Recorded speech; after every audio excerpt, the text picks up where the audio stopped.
그들은 이 말을 듣고 함께 소리 높여 하나님께 기도했습니다.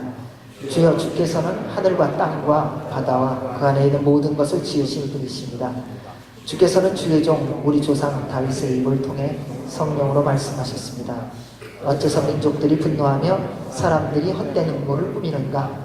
세상의 왕들이 일어나고 통치자들이 함께 모여 주와 그분의 그리스도를 배양하고 있구나. 그런데 정말 헤롯 안티파스와 본디오 빌라도가 주께서 기름 부으신 거룩한 종 예수를 반대하며 음모를 꾸미려고 이방 사람들과 이스라엘 백성들을 이성에서 만났던 것입니다. 주의 능력과 뜻에 의해 미리 정하신 일을 그들이 단지 이룬 것뿐입니다. 그러니 주여, 그들의 위협을 보고 주의 종들을 도와 주의 말씀을 담대하게 전하게 하소서. 주의 손을 펴서 주의 거룩한 종 예수의 이름을 통해 병을 고치게 하시고 표적과 기사를 행하게 하소서. 그들이 기도를 마치자 모여있던 곳이 진동했습니다. 그리고 그들은 모두 성령으로 충만해져 하나님의 말씀을 담대하게 전했습니다. 아멘. 하나님의 말씀입니다. 살아가면서 우리에게 필요한 것들이 많이 있는 것을 보게 됩니다. 제가 살고 있는 집의 그 앞에 보면은 요즘에 자전거 대회가 여기 어디 있는지 자전거 타는 사람이 굉장히 많이 왔습니다. 차가 얼마나 큰지요. 스위스랜드 이렇게 써갖고 수십 대 되는 자전거가 아침마다 막 꺼내놓고 조립하고 그리고 또 타고 나가고 또 들어오는 모습을 보게 됩니다. 제가 아는 분 가운데도 자전거를 좋아하는 사람이 있어요. 그분의 모습을 보면 모든 대화가 다 자전거만 얘기를 하더라고요. 페달은 안장은 어떤 거, 손잡이는 어떤 거, 바퀴는 굉장히 복잡한 것을 볼 수 있습니다. 저는 자전거는 잘 모릅니다. 그리고 다른 것도 잘 모르고요.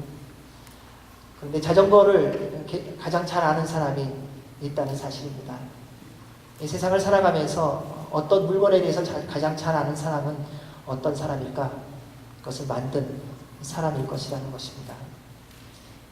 오래전에 안경을 가지고 안경에 이 코에 얹는 게 좀 찌그러져 갖고 그걸 고쳐보려고 벤치를 가지고 나름대로 고심을 하면서 이게 삐뚤어졌구나 하고 잡아보고 고쳐보려고 했습니다. 그래서 벤치로 대고 손을 힘을 주는 순간 그게 떨어져 고장이 나버렸습니다. 그래서 얼마나 많은 구박을 받았는지 모릅니다. 그리고 딱 한마디 말합니다. 그것 보라고 안경점을 가지고 가야지 하는 얘기가 저의 귀에 지금도 쟁쟁합니다. 왜냐하면 그게 좀 비쌌던 거였거든요. 여러분, 무엇이든지 고장나면 그것을 만든 사람한테 가지고 가는 것이 제일 좋습니다. 자동차가 고장났을 때 우리는 찾지를 못합니다. 어딘가 이상한 소리가 나는데 발견하지를 못합니다. 그런데 자동차를 만든 사람한테 가지고 가면 그 사람은 시동을 걸자마자 조금 있다가 소리만 듣고 나서도 어디가 고장난지를 기가 막히게 찾아내고 고치기 시작합니다. 그런데 그 사람이 고치고 나면 이전보다 비교 안 되게 튼튼한 자동차가 된다는 것입니다. 인생도 마찬가지입니다. 살다 보면 인생이 고장나더라고요. 인간관계가 고장날 때가 참 많습니다. 우리의 생각이 고장날 때가 참 많습니다. 나는 좋은 것을 보기를 원하는데 우리의 보는 것이 세상에 더럽고 악한 것으로 보여지면서 우리의 시력이 고장날 때가 많습니다. 우리는 좋은 말을 듣기를 원하고 아름다운 말만 듣기를 원하는데 어느 틈엔가 우리의 귀가 고장나서 세상의 헛된 소리를 들을 때가 많은 것을 볼 수 있습니다. 어느 누가 인생이 고장나기를 원하겠습니까? 어느 누가 헛된 말을 하기를 원하겠습니까? 그런데 한번 고장난 입술은요, 우리가 어떻게 고치지를 못하더라고요. 한번 고장난 내 마음은요, 내가 아무리 애를 쓰고 수고해도 내 스스로 고칠 수가 없다는 것입니다. 그래서 우리가 인생이 고장났을 때에, 나의 언어가 고장났을 때에, 나의 보는 것이 고장났을 때에, 나의 듣는 것이 고장났을 때에 찾아야 되는 분이 계신데 그분이 바로 우리를 지으신 창조주 하나님이십니다. 아멘. 사랑하는 여러분, 여러분의 인생이 고장났을 때 주님 앞에 나오시기 바랍니다.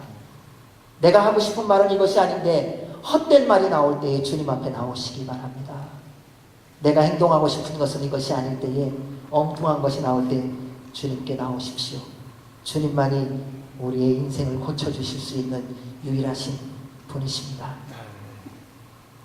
한 가지 궁금한 것이 있습니다. 오늘날처럼 과학이 발전하고 빨리 변화되는 시대가 언제입니까? 모든 정보가 오늘날만큼 이렇게 급속하게 많아지는 시대가 어디 있습니까? 이렇게 과학이 발전하고 모든 것이 다 알게 되면은 우리는 인생을 참 잘 살 거라고 생각했어요. 누가 말하든지 이해되는 폭이 더 넓어질 거라고 생각하고 누구를 보아도 그 바라보는 눈길이 더 부드러울 거라고 생각했는데 과학은 발전하고 있는데 우리의 삶은 점점 더 어두워지고 있습니다. 우리 한국에 소식을 들을 때마다 젊은이들이 참 마음 아프게 합니다. 그들의 삶의 모습이 점점 더 세상으로 어둠으로 달려가고 있는 것을 보게 됩니다. 더 거룩하게, 더 겸손하게, 더 정직하게, 더 열심히 꿈을 가지고 살아갈 줄 알았는데 더 혼란스럽고 더 세상적으로 살아가는 모습을 봅니다. 여러분 50년, 60년, 70년을 살아보시니까 인생을 어떻게 살아야 되는지 꿈이 더 정확해지셨나요? 이상하죠? 아는 거는 많아졌는데 듣는 것은 많아졌는데 세상은 어떻게 살아야 될지 더 혼란스러워집니다. 많은 분들한테, 젊은이들한테 물어보십시오. 앞으로 뭐 하고 싶냐고. 뭐 하고 싶은 게 없어요. 여러분 뭐 하고 싶으세요? 돈 많이 벌고 싶으세요? 그냥 건강하게만 살고 싶으세요? 우리는 사실 어떻게 살아야 되는지 아는 것 같은데 잘 모르더라는 거예요. 그저 내가 고생 안 하고 염려 안 하고 돈 많이 벌어서 다른 사람한테 아쉬운 소리 안 하고 살아가면 되는 것이 인생인 것처럼 착각하고 있는데 그래서 우리의 인생이 혼란스럽고요. 그래서 우리의 인생이 더 복잡해져 가고 있다는 사실입니다. 수많은 사람들이 인생을 해석하려고 연구하고 실험해보지만 결국의 대답은 nothing, 아무것도 모른다는 것입니다. 그래서 열길 물속은 알아도 한길 사람 속은 모른다고 하지 않습니까? 여러분 같이 사는 부부끼리도 한번 생각해 보십시오. 얼만큼 알아요? 그래도 당신은 날 잘 알아. 결정적인 순간 보십시오. 그 알고 있는 그 사람이 나의 속을 가장 뒤집는 사람일 뿐이에요. 여러분 기도하는 기도의 동역자들은 어떻습니까? 아 저분은 나를 위해서 기도해 주니까 잘할 거야. 그런데 가장 결정적인 순간 나에 대한 헛소문을 내고 나를 가장 힘들게 하는 희한한 사람으로 변하는 것을 볼 수 있습니다. 우리는 사람을 안다고 말하지만 연구할수록 그 사람에 대해서 오해할 뿐입니다. 우리는 사람을 파악할 것 같지만 그 사람에 대해서 생각할수록 우리는 엉뚱한 길로 달려가는 것밖에 없습니다. 이렇게 되는 이유가 있습니다. 하나님을 찾지 않기 때문입니다. 마치 질그릇이 토기장이를 무시하고 스스로 그릇을 만들려고 하는 것과 똑같은 것입니다. 결코 해결될 수 없습니다. 따라서 사랑하는 여러분, 여러분의 인생에 스스로 해결할 수 없는 문제가 있다면, 여러분이 어떻게 할 수 없는 인생의 여정이 있다면 창조주 하나님께 나오십시오. 이해되지 않아도 창조주 하나님께 나오십시오. 오늘날 과학을 좋아하는 사람들의 특징이 있습니다. 내가 해석되지 않으면 안 믿어요. 내가 이해되지 않으면 안 믿어요. 자녀들한테 그러니 설득이 안 되는 겁니다. 자녀들이 왜 못 믿는 줄 아세요? 부모님이 이해되지 않으면 안 믿는 모습을 보여줬기 때문에 자녀들이 믿을 수가 없는 거예요. 설명이 안 되면 자녀들이 받아들이지 않았기 때문에 자녀들이 받아들이지 못하는 것입니다. 주님만이 우리 인생을 고치실 수 있습니다. 왜냐하면 하나님이 우리를 지으시고 우리에게 생기를 불어넣으시고 우리의 생명을 주셨고 우리의 마음을 주셨고 우리의 생각을 지으신 분이 우리 하나님 아버지시기 때문입니다. 따라서 사랑하는 여러분, 하나님이 여러분을 지으셨다고 믿는다면 여러분 고난과 시련 가운데 있을 때 주님께 나오십시오. 그러나 만약 하나님이 여러분을 지으시지 않으셨다면 여러분이 원하는 곳으로 가십시오. 말리지 않겠습니다. 주님이 여러분을 만들지 않았다면 주님 아닌 다른 거 찾아도 괜찮습니다. 그러나 만약 주님이 여러분을 만드셨다고 믿는다면 주님의 다른 데로 가지 마시기 바랍니다. 왜냐하면 하나님이 만져주시면 회복되기 때문입니다. 하나님이 만져주시면 이전의 나와 비교되지 않는 다듬어진, 새로워진, 더 단단해지고 담대해진 하나님의 사랑으로 주께서 우리를 새롭게 조성해 주시기 때문입니다. 그때 주님의 영광을 맛볼 수 있습니다. 사랑하는 여러분, 교회가 무엇입니까? 믿음의 공동체라고 우리는 말합니다. 교회를 시작하신 분이 누구이십니까? 예수 그리스도이십니다. 주님께서 이렇게 말씀하셨습니다. 내가 이 반석 위에 내 교회를 세울 것이니 지옥의 문들이 이것을 이길 수 없을 것이다. 그리고 예수님은 제자들에게 이렇게 말씀하셨습니다. 성령이 너에게 임하시면 너희가 권능을 받고 예루살렘과 온 유대와 사마리아와 땅끝까지 이르러 내 증인이 될 것이다. 성령님의 임재로부터 교회는 시작됐습니다. 어떤 능력 있는 사람, 꿈 있는 사람의 꿈의 선포로부터 교회가 시작된 것이 아닙니다.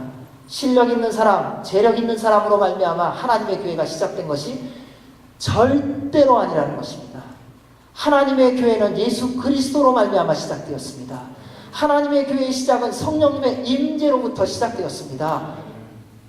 많은 경험이 있는 사람, 교회 건물을 세워줄 수 있는 사람, 조직력이 있는 사람, 인간관계가 괜찮은 사람, 그래서 능력과 실력과 경륜이 있는 사람으로 말미암아 하나님의 교회가 시작된 것이 아니라 우리 구주 예수 그리스도 그분으로 말미암아 약속하신 성령님이 우리에게 임하셨을 때에 주님의 교회가 시작되었습니다.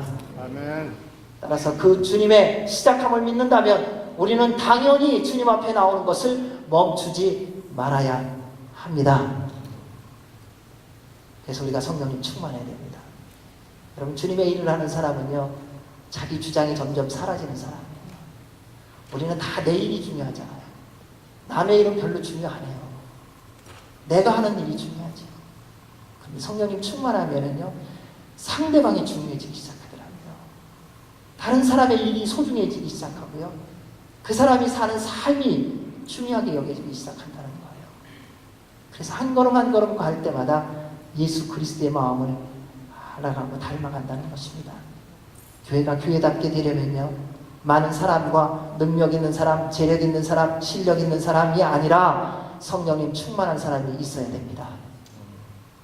하나님의 교회가 하나님의 흠명하시는 예배로 온전히 예배가 회복되어지기 위해서는 실력 있는 전문가가 와서 예배를 인도하고 찬양을 인도하는 것이 아니라 성령님 충만한 하나님의 사람이 예배를 인도할 때에 그곳에 주님의 영이 임할 줄로 믿습니다.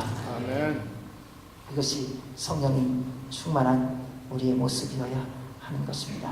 오늘 말씀을 통해서 성령님 충만한 교회의 모습을 두 가지로 보여줍니다. 23절 말씀 우리 같이 한번 읽도록 하겠습니다. 시작.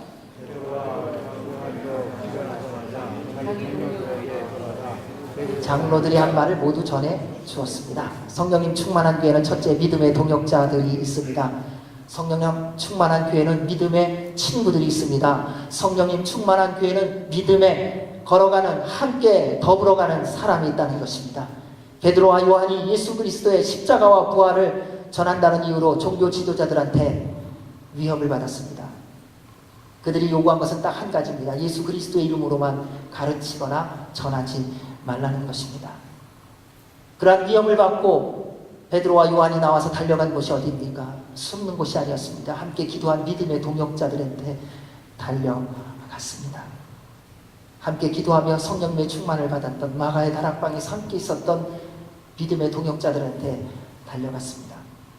실력 있고 능력 있는 사람, 재력 있는 사람, 권세가 있는 사람, 명예가 있는 사람, 나를 도와줄 만하다고 생각되는 사람에게 찾아간 것이 아니라 함께 기도했던 믿음의 동역자들에게 달려갔습니다. 서로의 마음을 열고 나누는 믿음의 사람에게 달려간 것입니다. 여러분, 우리가 인생을 살아가면서 무너지는 이유는요, 파도가 거칠기 때문에 무너지는 게 아니에요. 공격이 세기 때문에 무너지는 게 아니에요. 믿음의 동역자가 없기 때문이에요. 더불어가는 하나님의 사람이 없기 때문에 사방의 공격을 스스로 이길 사람은 아무도 없다는 것입니다. 혼자서 살아가는 사람의 특징이 뭔지 아십니까? 독불장군이라고 합니다. 그래서 점점 강해지기는 해요. 왜? 누가 뭐라 그러면 화를 잘 내고요. 내 의견이 관철 안 되면요, 어떻게 해서든지 그것을 관철하려고요, 소리를 지르고요, 수단과 방법을 가리지 않는다는 것입니다. 이 세상에서 자기의 힘과 능력으로 살아가는 사람 치고 부드러운 사람 보셨습니까? 아무도 없습니다. 혹시 거짓말은 잘할지 모릅니다. 그러나 부드럽지는 않습니다. 언제나 내 식대로, 내 방법대로 가려고 하는 것입니다. 하지만 성령님 충만한 교회는 믿음의 동역자들이 있기에 함께 나눌 수 있다는 사실입니다. 아무리 힘들고 어려워도 함께 가는 믿음의 사람이 있다면 견딜 수 있습니다. 얼마나 넘어졌느냐? 괜찮습니다. 믿음의 동역자가 옆에서 격려합니다. 형제님, 일어납시다. 우리 다시 갑시다. 주님이 우리와 함께 하시는데, 전능하신 하나님이 우리를 지키시는데 뭐가 염려냐고. 여러분, 돈이 없어서 세상 사람들이 무시하죠. 그러나 하나님은 돈이 없기 때문에 우리를 무시하지 않습니다. 병이 걸렸다고 세상 사람들은 병원을 갈까봐 도망가 버립니다. 그런데 믿음의 사람은 병 걸렸을 때 찾아와 함께 기도하는 사람이라는 것입니다. 우리는 여러 번 쓰러져도 다시 일어날 수 있습니다. 왜냐하면 하나님께서 우리로 더불어 가게 지어주셨기 때문입니다. 베드로와 요한은 풀려나자마자 자기 동료들에게 가서 대제사장과 장로들이 한 말을 모두 다 말했다고 말합니다. 숨길 것이 없습니다. 왜요? 믿기 때문에요. 정말 믿으면요 다 내어놓을 수 있습니다. 여러분, 얘기를 다 못하는 이유는 한 가지예요. 못 믿어서 그래요. 여러분, 남편한테 숨기는 거 있으시죠? 아내한테 감추는 거 있으시죠? 자녀에게 적당히 가리는 거 있으시죠? 이거는 애들은 몰라도 돼. 부모님에게도 감추는 거 있지 않습니까? 우리 부모님은 나이가 많이 드셔서 들어도 몰라. 정말인가요? 정말 부모님을 믿는다면 여러분의 마음에 어떤 부분을 가리겠습니까? 여러분, 정말 믿음의 공동체 안에서 형제자매가 서로 예수 그리스도의 사랑으로 믿고 더불어 간다면 무엇을 가지고 감추며 가겠습니까? 믿음의 동역자는 자신을 있는 그대로 내어놓을 수 있다는 것입니다. 여러분, 정말 기쁠 때 누구하고 그 기쁨을 나누세요? 여러분, 마음이 무너지고 괴롭고 슬플 때 누구하고 그 마음을 나누세요? 그리고 우리는 또 말해요. 교회를 가도 믿을 사람이 없고 함께 10년, 20년 신앙생활하고 개척부터 같이 있었는데도 나하고 기쁨을 나눌 수 없다고. 여러분, 누가 그렇게 만들었습니까? 그 상대일까요? 아니요. 우리 각자들하는 거예요. 내가 그렇게 만들었어요. 내가 상대방에게 얘기 못하게 내 스스로 그렇게 살아왔어요. 스스로 생각해 봅시다. 우리 내가 슬플 때에 내 슬픈 마음 말할 때에 같이 기도하면서 그래 형제님 자매님 어렵고 힘들었겠어요. 내가 너무 기뻐서 즐거울 때 와 얼마나 좋을까요? 축복합니다. 내일처럼 너무 좋아요. 그것은 우리의 모습 속에서 그렇게 되어질 수 있다는 것입니다. 사랑하는 여러분, 그러한 사람이 여러분이 되어야 한다는 것입니다. 하나님은 여러분이 기쁠 때 함께 기뻐하는 사람이 되기를 원하십니다. 하나님은 여러분이 고난과 시련과 좌절과 낭만 가운데 있을 때 그것을 가지고 같이 예수 그리스도의 이름으로 일어나는 사람이 되기를 원하십니다. 여러분, 그런 사람 기대하고 있지 않습니까? 여러분, 그러한 사람을 만나고 싶지 않으세요? 그렇다면 주님 안에서 먼저 그러한 사람 되시기를 주의 이름으로 축원합니다. 아멘. 주님께서 곧 그러한 믿음의 동역자를 만나게 해 주실 것입니다. 우리 24절 함께 읽겠습니다. 시작. 그들은 이 말을 듣고 함께 소리 높여 하나님께 기도했습니다.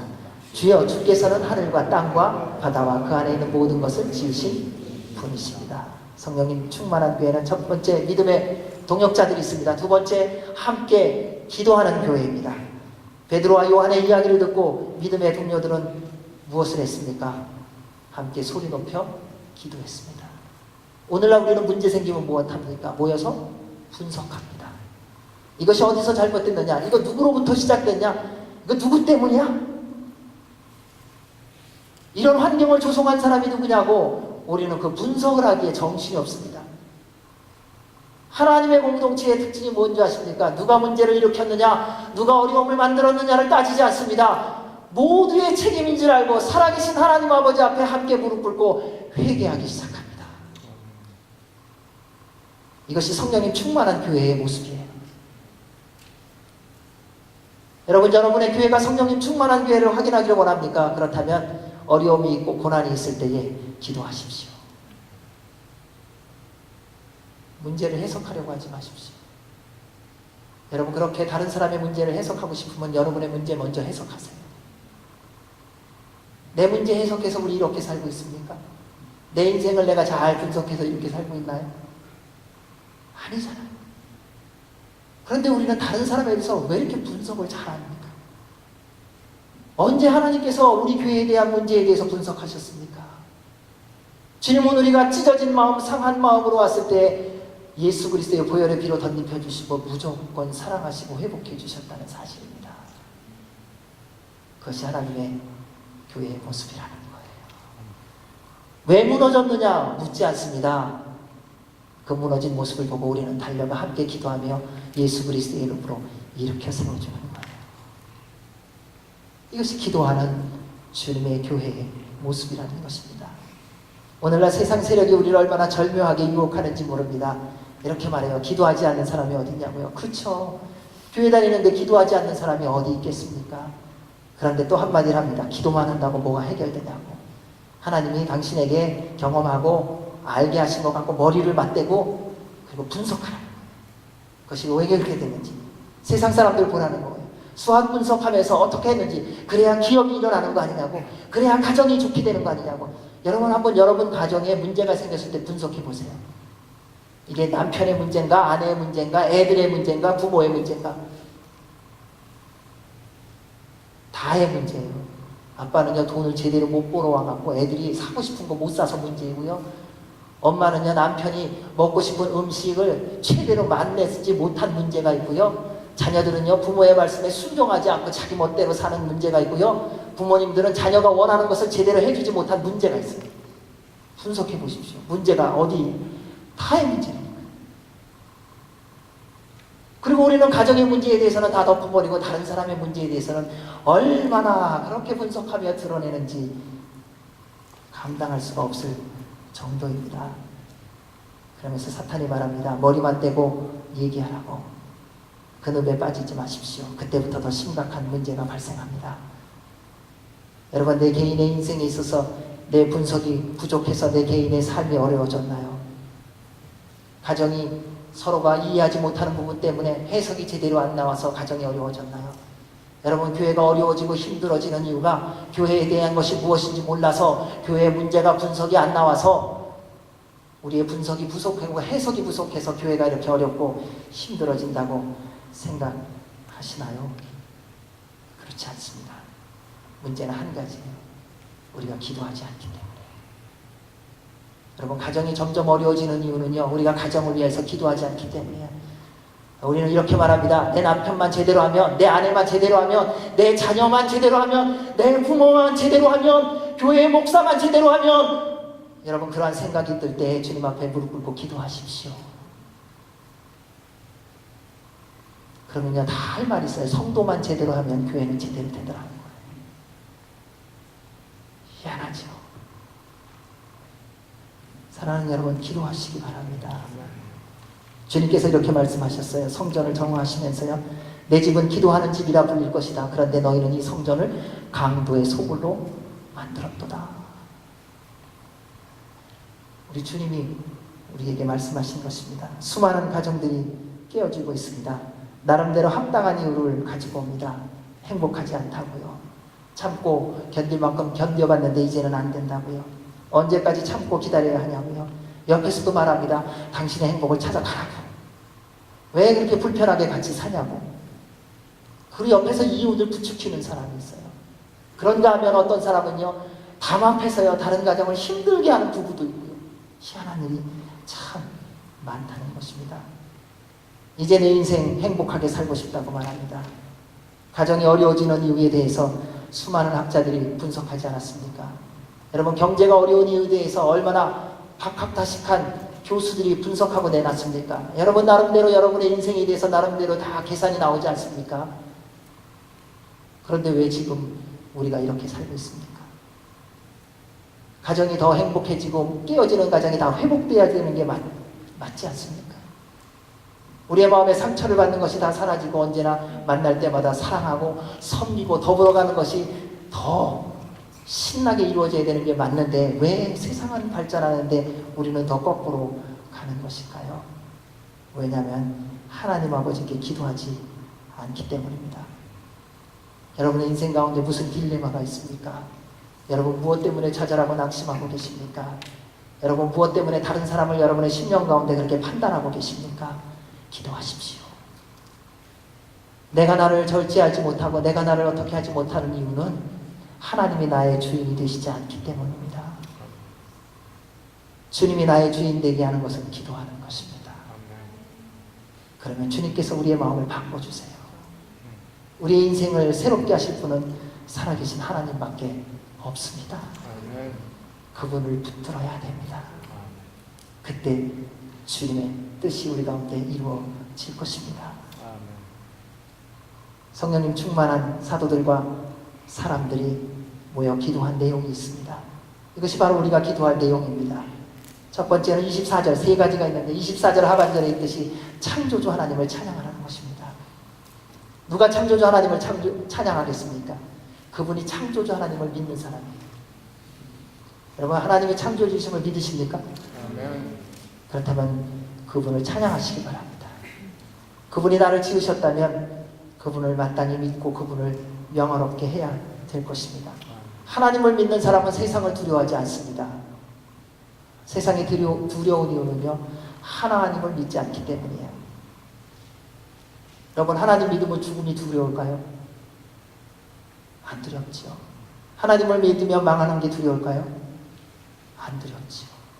하나님을 믿으면 병든 것이 두려울까요? 안 두렵지요. 근데 우리는 질문을 하고 하나님을 믿는다는 것을 전제로 얘기할 때는 다 두렵지 않은 거예요. 근데 현실 삶 속에서는 어떠세요? 죽음도 두렵고, 가난도 두렵고, 아픔도 두렵고, 상함도 두렵습니다. 한번 우리 스스로 우리의 모습을 돌아봅시다. 나는 정말 하나님을 신뢰하고 있는가? 여러분에게 하나님은 살아계신 하나님, 창조주 하나님, 전능하신 하나님이십니까? 그렇다면 세상의 어떤 것도 여러분을 무너뜨릴 수 없습니다. 여러분, 지금 여러분이 무너진 거 아무 문제 아니에요. 만약 살아계신 하나님이 여러분의 아버지시라면요. 사람들이 여러분을 힘들게 하고 어렵게 하는 거 괜찮아요. 하나님이 다 보고 계시고 알고 계세요. 그만한 게 감사한 거예요. 여러분, 100번을 넘어지면 어떻습니까? 101번째 일어나면 되지요. 10,000번을 넘어지면 어떻습니까? 11,000번째 일어나면 되는 거지요. 누군가가 그렇게 힘들게 하면 어떻습니까? 그냥 주님께 맡겨드리면 되는 거지요. 여러분, 병들었으면 어떻습니까? 주님의 때가 되면 회복하실 것이고, 아니면 하나님 나라로 불러주실 것인데요. 어떤 일이냐가 문제가 아니더라는 거예요. 만약 하나님이 나의 아버지라면 지금 우리가 살아가는 인생 속에서 우리는 넉넉히 감사하고 기뻐하고 더불어 갈 수 있다는 사실입니다. 아멘. 그 창조주 하나님을 찬양하시기를 주의 이름으로 축원합니다. 아멘. 두 번째입니다. 우리 25절에서 29절 말씀을 같이 읽겠습니다. 시작.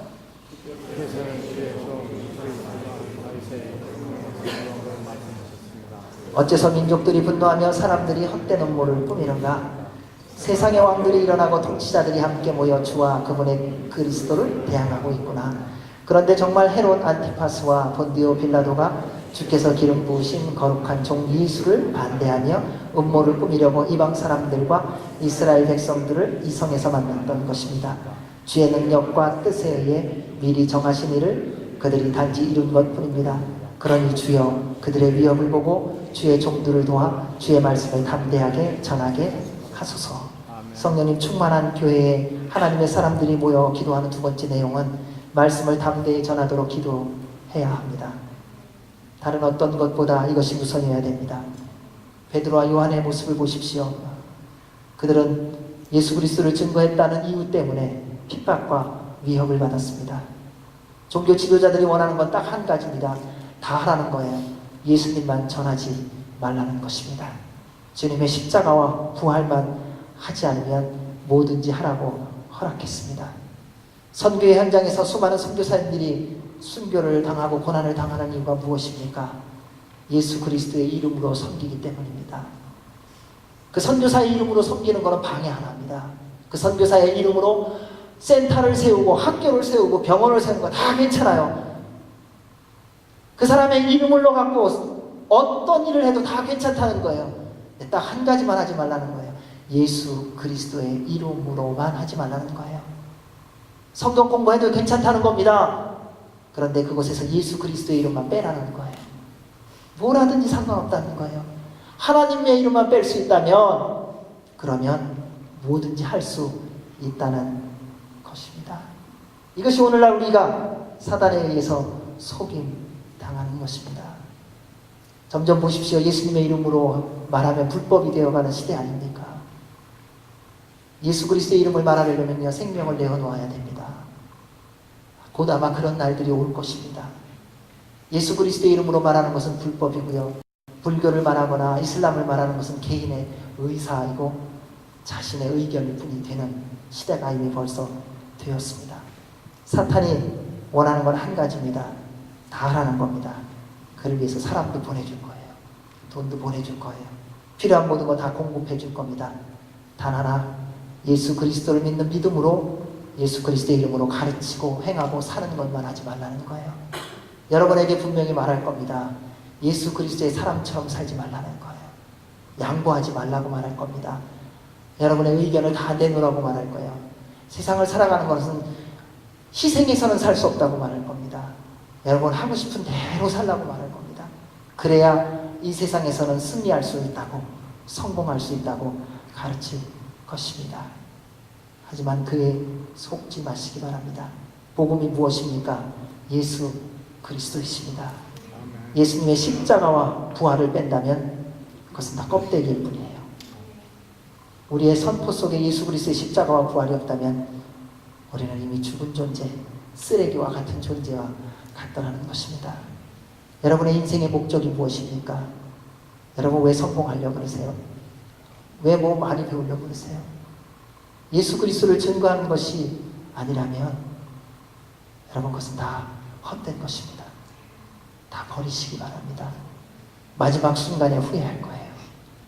어쩌면 사람들이 성공했다고 박수를 보내고 칭찬해 줄지 모릅니다. 어떻게 80이 됐는데도 그렇게 정정하시냐고 말할지 모릅니다. 그러나 몸은 건강할지 모르나 예수 그리스도의 십자가와 부활을 증거하는 삶이 없다면 여러분 껍데기로 사는 것뿐이에요. 모든 세상의 사람이 부러워할 만한 권력과 명예와 재력이 있다 할지라도 만약 십자가와 부활의 능력이 없다면 우리는 아무것도 아니라는 사실입니다. 그래서 날마다 쉬지 않고 기도해야 하는 것이 있는데 바로 복음을 담대히 전하도록 기도해야 합니다. 여러분 선교사님들을 위해서 기도할 때에 필요한 것을 위해서 기도하셔야 됩니다. 그러나 가장 먼저 기도해야 될 것은 복음의 능력을 잃지 않도록 기도해 주셔야 됩니다. 교회 지도자를 위하여 기도할 때 반드시 하나님의 말씀을 선포하도록 기도해 주셔야 됩니다. 여러분 자신을 위하여 기도할 때에 예수 그리스도의 복음의 능력을 증거하는 삶을 살도록 기도하셔야 됩니다. 그것이 하나님의 공동체의 마땅한 모습입니다. 그때 예수 그리스도의 이름이 온전히 선포되어지고 우리의 삶과 가정과 사회와 교회와 민족이 회복되어지는 역사가 있을 것입니다. 아멘. 세 번째입니다. 우리 30절 말씀 읽겠습니다. 시작.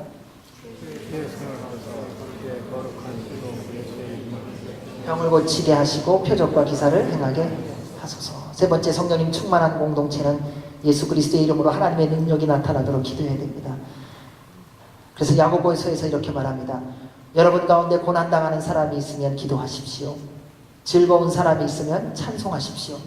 여러분 가운데 병든 사람이 있으면 교회의 장로들을 초청해 주의 이름으로 기름을 붓고 그를 위해 기도하게 하십시오. 믿음의 기도는 병든 사람을 낫게 할 것이며 주께서 그를 일으키실 것입니다. 비록 그가 죄를 지었을지라도 용서받을 것입니다. 그러므로 서로 죄를 고백하고 병 낫기를 위해 서로 기도하십시오. 의인의 기도는 역사하는 힘이 있습니다. 성령님 충만한 교회가 기도할 때 기적이 일어납니다. 여러분 우리 가운데 성령님이 충만하다는 증거 가운데 하나가 뭐냐? 복음의 능력을 맛봄과 동시에 우리 안에 병든 자들이 치유함을 받는 것입니다. 길이 막혀있는 자들이 길이 열려지는 경험을 하는 것입니다. 그것이 성령님 충만한 교회의 특징입니다. 예수 그리스도의 이름의 능력으로 우리가 함께 기도하며 선포할 때에 어쩌면 나하고 상관없는 일이라고 말할 수 있습니다. 저 사람이 잘 되는 거하고 나하고 무슨 의미가 있어요? 어쩌면 저 사람은 안 됐으면 좋겠다, 망했으면 좋겠다, 그런 마음이 들지도 몰라요. 그런데 하나님의 교회는 함께 기도함을 통하여 모든 이들이 더불어 주님의 능력을 경험하는 공동체라는 것입니다. 그래서 병든 자들이 치유함을 받습니다. 저는 그래서 늘 기도합니다. 우리 안에 눈이 아프신 분들이 많아요. 귀도 아프신 분, 이런저런 모양으로 육신의 연약함 가운데 있는 분들이 많아요. 주님의 보혈의 능력으로 치유함을 받아야 됩니다. 그것이 하나님의 계획이시기 때문입니다.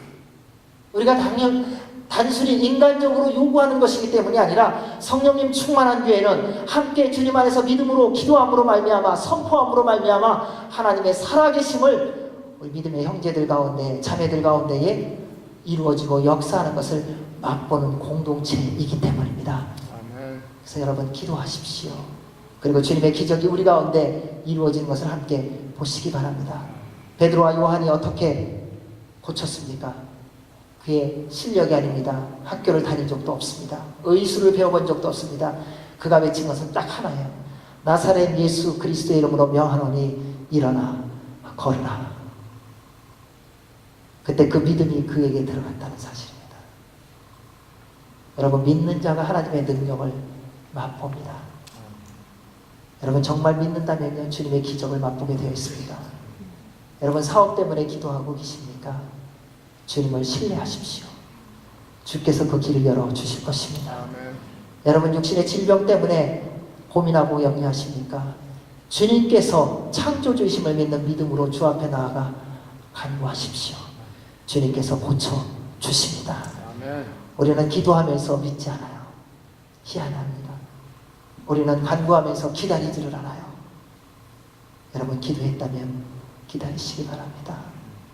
제가 평생을 지금 살아오면서 굉장히 생각할 때마다 죄송하고 안타까운 게 있습니다. 저희 아버님이 병들었을 때 끝까지 낫도록 기도하지 않았던 거예요. 암으로 돌아가셨는데 3년을 투병하시는 걸 옆에서 보면서 그냥 말라서 돌아가시는 것만 보면서 그냥 기도를 했어요. 하나님 고쳐주세요. 지금 돌아보니까요, 그때처럼 제가 어리석고 제가 부족했던 적이 없던 것을 봅니다. 그래서 다시는 그런 일이 있어야 되지 않겠다. 안 해야 되겠다. 저하고 무슨 상관이 있느냐? 상관이 있더라고요. 저에게 어떤 관계냐? 그것도 이제는 상관하지 않기로 했어요.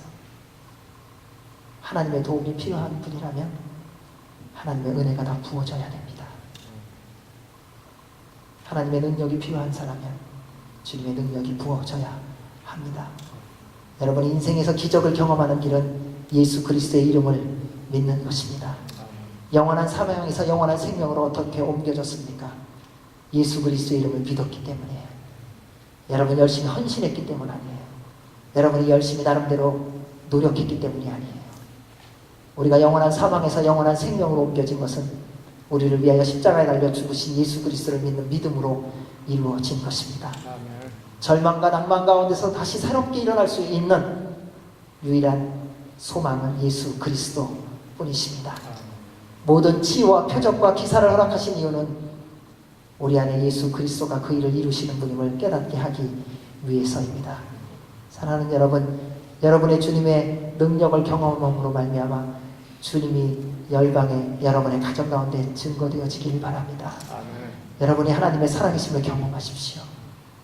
그러면 지혜롭게도 담대하게 여러분이 알고 있는 일가 친척 가족들에게 증거할 수 있지 않겠습니까? 여러분이 먼저 기적을 좀 경험하십시오.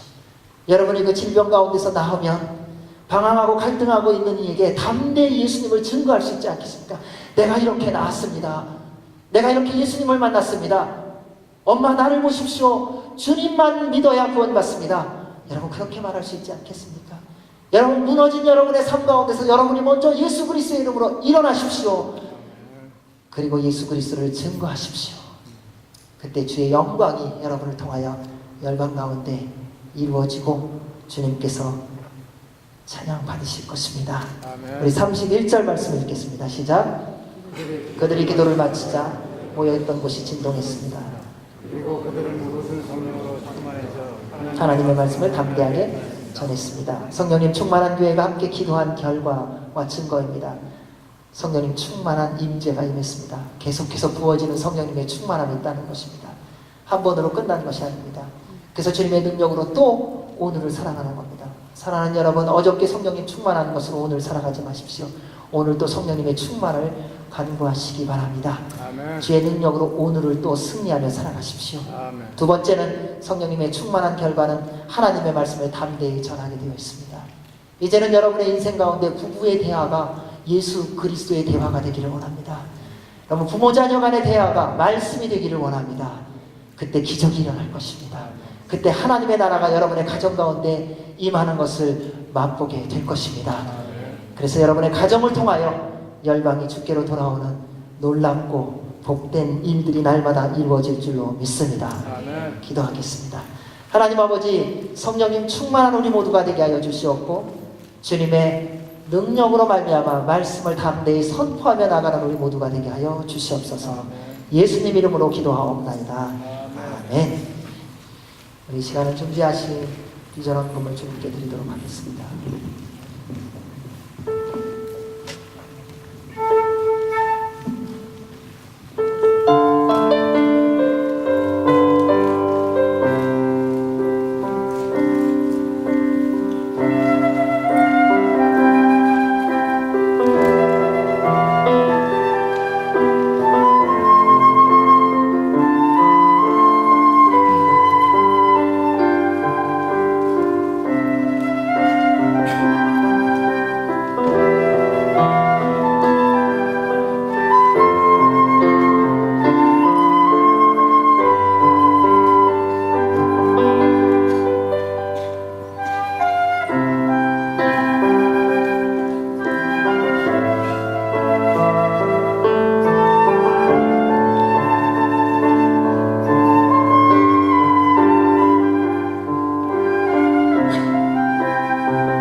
일어나셔서 공헌 찬양 드리시겠습니다.